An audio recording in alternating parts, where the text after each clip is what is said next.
Angolais a danger makasi, ils a danger na pire esprit. Tonga vraiment aweleki. Ah vraiment eleki. Bande ko pesa déjà pays na bango poids, bande ko bunda te ke non pona ko sunga ba étranger.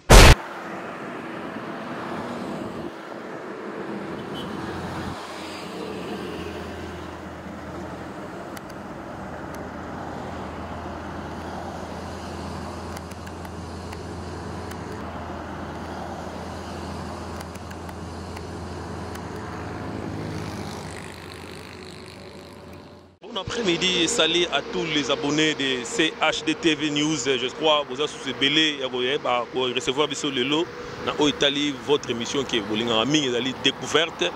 Comme je vous l'avais annoncé l'autre fois, on est toujours là pour tout ça, nos plaisirs dans Italie découverte.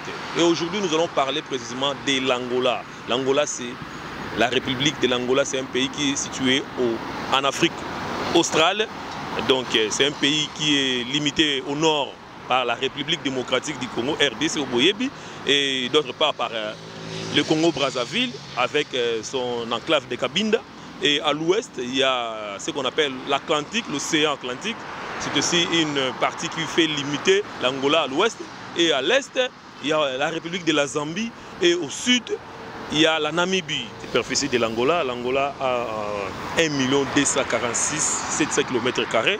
On est allé superficie à Etandi Mobimba Angola. Et sa population a au moins 37 800 000 millions d'habitants. Donc 37 800 millions d'habitants. Donc l'Angola a 21 provinces, comme Boyebi. C'est un grand pays aussi, en Afrique australe. C'est parmi les pays les plus grands de l'Afrique australe, avec son 21 provinces. Sans oublier la population de Angola. Baza na ba bikolo o ba langue o ba na nord nous en ba Congo ba Kikongo ba Congo wana ezana ba province o récupérer ba Congo eza Cabinda eza Ouij eza na province du Zaïre. Donc à part ba Congo deux ans pena o benga ba o ba Kimbundu, voilà la province o ba Kimbundu eza beaucoup de Kwanza Nord, Kwanza Sul et Malange. Donc à part ça ils appellent dans la province o ba bengi Lunda Nord ba baza ba Chokwe. Voilà. Et à part ça, tout ça, juste donc par là, donc c'est vraiment un grand pays où on a dit que prochainement, peut-être, on aura encore le temps à côté en profondeur à découvrir un autre. Mais premièrement, aujourd'hui, nous allons parler sur la ville de Luanda.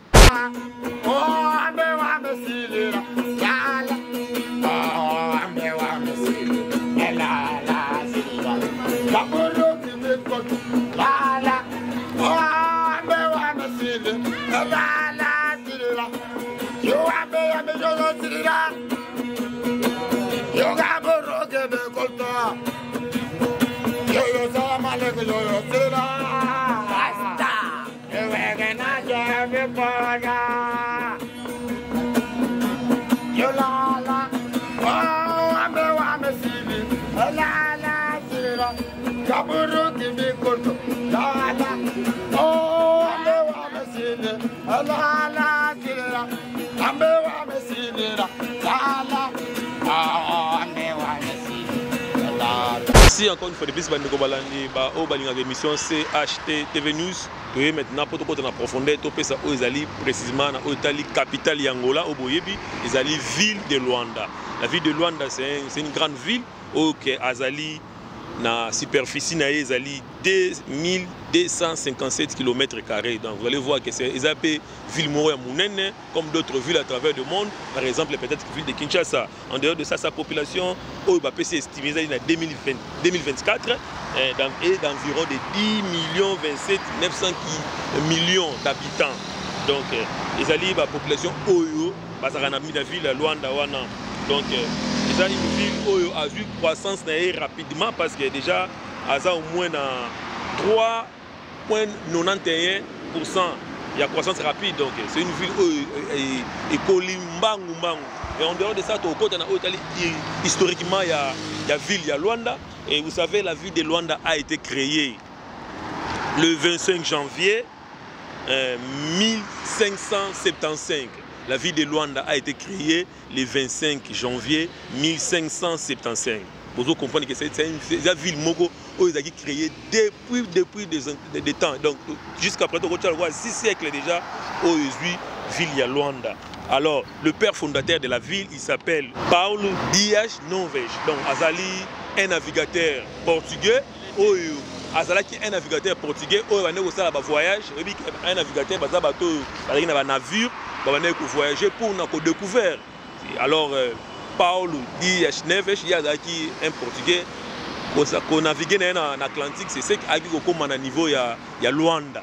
Et c'était lui qui avait mis la première pierre il y a ville Luanda. Mais si vous avez en Italie, Angola, vous allez comprendre que l'Angola, découverte dans 1400 territoires. Parce que là, on parlera peut-être aux Zonga Simana, aux Alliés au Royaume Congo. Mais aujourd'hui, il y a beaucoup plus Luanda, mais l'Angola a été découvert d'abord par Diego Caon. Voilà, et aujourd'hui, Luanda, c'est un portugais navigateur qui a découvert à Pierre Naé, comme Paulo Dias Noves. Je crois, nous sommes en train de continuer. La population, il y a Luanda, a une croissance rapidement, fortement dans 1930. Vous allez comprendre que quand la ville a été créée, il y a une ville Kakabouye, mais justement, on a une forme croissance et comme appelle une ville rebâtie et c'est une colonisation. Et je crois au côté appelé en profondeur parce que notre mission aujourd'hui, nous avons juste fait le temps pas à la télévision. Je crois prochainement nous allons entrer dans les détails pour comprendre qu'est-ce qui est vraiment tous ces espaces-là. Même pour comprendre qu'en 1939, des places où ville à Luanda et une forte croissance dans une ville moderne. Avant d'aller à Luanda, ça fait déjà 15 ans. Naza à Luanda.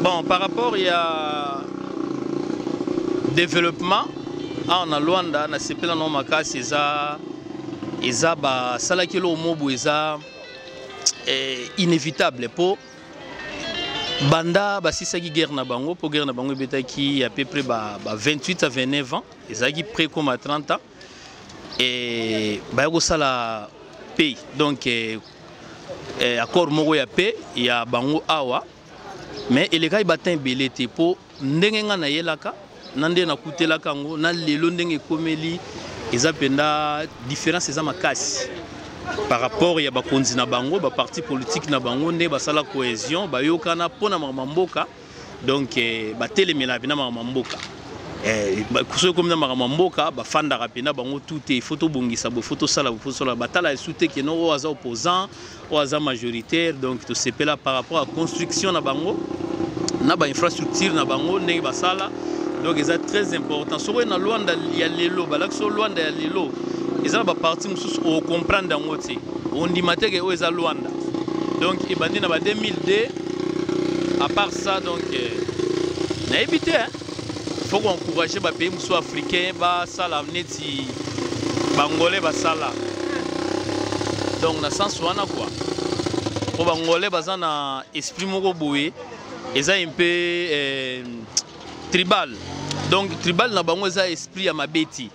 Eza esprit moko boye so eza makambu ya Angola eza Angola. Pour so tali première opposant na bango Savimbi. Tant que bande ko combattre donc hier azaki toujours ka pona pays même les présidents ou azalaki en place bazalaki toujours ka bundela mboka pona développement mboka donc abande ko loba premier angolano second angolano tertiaire angolano quarto angolano quinto angolano donc bande ko pesa déjà pays na bango poids bande ko bunda te que non pona ko sunga ba étranger angolais za danger makasi eza danger na pire esprit po bana ya Afrique faut ba yebake ezamboka moko boye bana Luanda surtout faut ba na avantage na opportunité Angola et pesi ba africain et belé ba opportunité pour toi na ba race à danger awa au baza ba ouest africain ba sud africain ba centrafricain baza bango tout baza ba se retrouvaka mutu aza bien absombaka ndaku asombi car asombi parler na yema mutuka ndenge zala bana ba otanga bien école portugaise ya française donc eza propre bon o penda sepela na Luanda o aza congolais na pesio force na pesio chance foya pour yo moko o comprendre yaka ata na cadre de visite oye go visiter Luanda otali makamndenge tambola pona biba congolais boza batumo boza très rapide na ozo makambu yo motango ko manager otali jeune ndenge tambola o comprendre vous comprendre merci beaucoup kombola ngai Angela banda na ota Congo na ya na mona pona nga vraiment et ya nango bien transport vie eza nango bien okosala mpe makambo mosusu ozwango mpe na facilité kongo na awa bien ke nafanda kaka awa mpo na ngai vraiment. Bonjour papa, c'est bon. Moi comme na Dougala la son Douglas. Devant dans Londres penya na Kalimba Doge. Par rapport à banzela autofinga Angola Pamba, en tout cas Angola ba sala construction est bien par rapport à place na outil. Na rolo baté que sonné té mais en tout cas na outil na Congo na congolais 100% né grandi. Mais bande ko na ngai vraiment té. Na rolo marché ba monter place na vandi na za bien. Une fois de plus, nous sommes de retour. Nous allons continuer toujours à décortiquer historiquement il y a ville, il y a Luanda. Vous savez, quand la ville a été créée par les colons et aujourd'hui on l'appelle Luanda. Mais précisément dans le passé, on ne l'appelait pas Luanda, on l'appelait Saint Paul de Luanda. Vous allez comprendre, Paul, ils allaient peut-être les fondateurs et le sang là, ils ont saint. D'habitude, en français, le saint et en portugais, on va sang. Donc, Saint Paul de Luanda. C'est ils allaient appellation Oyo, la capitale angolaise dans le passé. Géographiquement, Luanda est située au nord-ouest du pays, bordé par l'Atlantique, vous savez, l'océan Atlantique. L'autre frontière terrestre, il y a Luanda, ils allaient province voisinale, il y a Bengu. Donc Luanda, je dirais peut-être deux voisins, Atlantique, dans la province, il y a Bengu. Et nous continuons, Luanda a le climat tropical sec. Parce que vous savez, Luanda, il fait très chaud, c'est parce qu'il y a un climat tropical. Le climat tropical, c'est l'habituel climat, il y a l'Afrique noire, subsaharien, il y a un climat tropical. Mais précisément ici à Luanda, il fait climat tropique sec, donc tropical sec, donc il fait très chaud. Luanda est aussi principalement le centre économique du pays. Donc quand on parle des centres économiques du pays, c'est-à-dire Angola et Zanakati à Luanda. Administration, presque tout les Zanakati à ville à Luanda parce qu'ici on voit les entreprises à Minene, le bureau à Minene, le banque, tout ce qui est au Boyebi, ça se trouve ici dans la capitale de Luanda parce que Luanda a une entreprise à Minene, donc par exemple Sonangol, Unitel, Ndiama. Mais la société belée où ils allaient, il y a ville où ils sont situés dans la ville à Luanda, la société angolaise où ils sont vraiment situés dans la ville il y a Luanda. À part ça, démographique, les habitants de Luanda sont principalement Congo. Donc les habitants de Luanda sont principalement origine. Origine c'est Bakolo. Bato bazaki babitan bavana na Luanda bataliboso. Toza na ba origine na bango, toza na ba Ovimbundu. Les Ovimbundu baza bato ba indigènes ou na ville à Luanda ou baza teke na Congo. Voilà bato benga ba teke na Congo. À part les Ovimbundu, nous avons les Ambundu. Les Ambundu ou ba Congo donc les Ambundu bazaka ba Congo. Donc c'est les deux ancêtres des Abia baza ba ancêtres de la ville à Luanda. En dehors de ça, la ville de Luanda a connu aussi quelques bateaux, quelques races. Donc le métissage, ils avaient parmi communautés Oyo, ils avaient qui m'a cassé dans Luanda parce que le métissage fait, ils allaient parmi bateaux natifs, il y a Luanda, natifs à Luanda. En dehors de ça, il y a aussi une petite communauté portugaise parce que vous savez, au passé des attentes de Tanyuan avec 1575 jusqu'à présent, donc vous allez comprendre qu'il y a aussi les blancs qui ont vécu, il y a aussi les blancs au Batikalara na Bango, en Angola, précisément dans la ville, il y a Luanda. Voilà encore une fois de plus, nous sommes de retour, encore une fois de plus, pour couper ça dans les détails en ce qui concerne la capitale de l'Angola, qui est la ville de Luanda. Précisément, nous allons vous donner la superficie de la ville de Luanda, qui est la capitale de l'Angola. Son superficie est de 241 800 habitants. Et 2418 km². J'espère que vous avez retenu sa superficie. Et sans oublier que la capitale de l'Angola, qui est la ville de Luanda, est divisée en 9 provinces, en 9 communes. En 9 communes, et des communes qui sont aujourd'hui les communes de la capitale de la ville-province de Luanda. Nous avons la ville Kazenga, il y a Ingombota, il y a Kilambakash, il y a Mayanga, il y a Rangel et Sambizanga, et Viana, et Belage, et Kakwaku, et Ikolo, Ibengo. Ce sont des communes qui sont dans la capitale de l'Angola, qui est Luanda.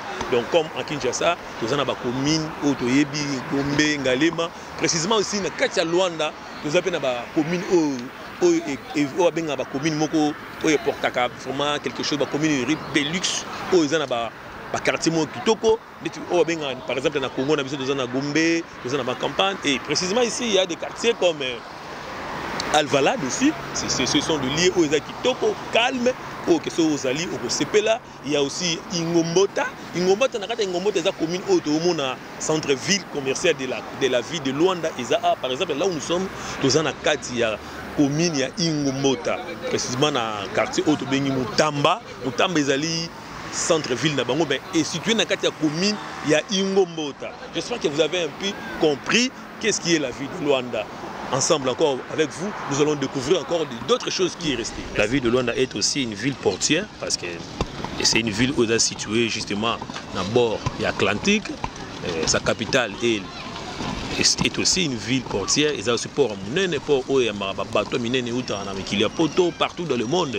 Pas seulement pour le port à Luanda, mais en Angola, Mobimba.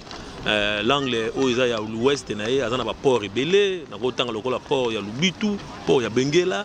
Port il y a Pinda où ils ont Kabinda port nous sommes Soyo donc précisément nous sommes dans la ville de Luanda capitale de l'Angola et on a beaucoup plus ville portière où ils allaient port il y a Luanda donc ils allaient derrière moi vous êtes en train de voir un très bon paysage vraiment c'est une ville où ils sont tout le donc à part ça il y a aussi le promenade donc nous avons presque tout ça à Babengango Bahia au Bengango la marginale ils ont promenade il y a bord de l'océan donc je crois que vous êtes en train de voir derrière moi il y a des gens qui sont en train de se faire des mouvements bazo tambola bazo passia ba moment na bango c'est vraiment une ville aux ana belé au bomoni na sima bazo ya ko se déverser na bango ba ko longola ba stress yango vraiment c'est important alors au nangala ba bino yangwana tout le monde qui a vraiment envie à regarder la ville de Luanda, n'hésitez pas à sauver la ville de Luanda, sauf comme place Nazarate, c'est là dire qu'au commun vraiment la ville de Luanda. Donc vraiment il y a des places qui ensemble vers vous, donc découvrir encore une fois de plus que comment est la ville de Luanda, une très belle capitale de l'Angola. Voilà, Bandeko Balandi émission découverte environnement. Je crois nous sommes avancés, nous sommes presque déjà à la fin. Vraiment pour remercier émission. C'est votre émission. Continuez toujours à nous soutenir parce que c'est ici que nous allons commencer à découvrir comment est le monde. Si aujourd'hui nous avons le temps de découvrir l'Angola, peut-être demain il y aura d'autres pays où peut-être découvrir parce que nous sommes en Angola bien sûr, mais nous n'allons pas s'arrêter seulement dans la ville de Luanda, nous allons partout sillonner pour voir comment est la ville de l'Angola et comment est ses provinces, comment se comportent les Angolais. Ils ont un cadre de découvrir tout ça, c'est pour vous aider. Ils apprennent que partout dans Mokili, Boyeba, Ndenge to travaille parce que dans la mission tu travailles en mission il faut toujours pas que bosse dans bateau bazara toujours dans cima na biso en commençant par notre réalisateur qui est Archange Miguel Matondo, c'est vraiment un homme à remercier parce que c'est grâce à lui que nous sommes en train toujours d'avancer et grâce avec ses efforts de ça que tous à la haute sans oublier aussi notre DG au Azana niveau à France Mingu encore une fois de plus c'est papa Romain Mayasi au père Zali Moko père Balandi émission Oyo sans oublier encore papa Emma Kiala Bill Gates, oublier encore tonton Pati Massamuna, oublier Flori Konzo, sans oublier Guy Bayaya, Pichou Kiabuki, Vieux Kaba, Ismaël Chico, Dr Pichou Junior, ce sont des gens où ces gens à Luanda sont toujours là pour nous soutenir. Tantine Afi Matondo, Tantine Awa Lufakadi, encore une fois des gens qui nous sont venus de loin, même au niveau de l'Europe. Papa Ange Bokumba, la Zurich, donc c'est papa Ange Bokumba, c'est grâce à vous que nous sommes en train de parler avec les matos, mais j'espère qu'ils sont quittés. Sans oublier encore Maman Judith Antonio, ma maman au niveau à France, sans oublier Destinée et Enicia, qui sont la famille, ils ont la famille nanga donc Mbote Nabino Sikabozali, Nabosa Intellisus na papa bienvenue Mayeringue, na Divina Victoria, donc continuez toujours à soutenir l'émission. Tonton Blaise Moda Kifi, Tantine Joséphine Keti, il y a papa Kester en Israël, à Tel Aviv, donc papa Kester, maman Joséphine, je vous salue de loin. Sans oublier docteur Isaac Yoka, il y a maman Brigitte Kunzi au Canada, donc là on a habité à Montréal. Sans oublier na Montréal Nyon au Balingaka, émission découverte ici. Donc tout ça on a besoin de chatter. Nous continuons toujours à chatter, donc je ne peux pas continuer à citer le nom Bozé Belé. Aigle Sindani. la Simbiche congolaise, bientôt là, pour découvrir, parce que vous avez déjà montré quelque chose d'envie. Il y a que ça, là, pour la bande congolaise, il y a Gézo. Donc, je vous remercie. Donc, merci à tout le monde au Balandagi Bisso. J'espère que ça ne sera pas la fin. Donc, on aura encore le temps de vous donner plaisir. Merci. J'espère que si les bons dieux vont nous donner la force, tout comme on a prochainement pour notre numéro. Je vous dis.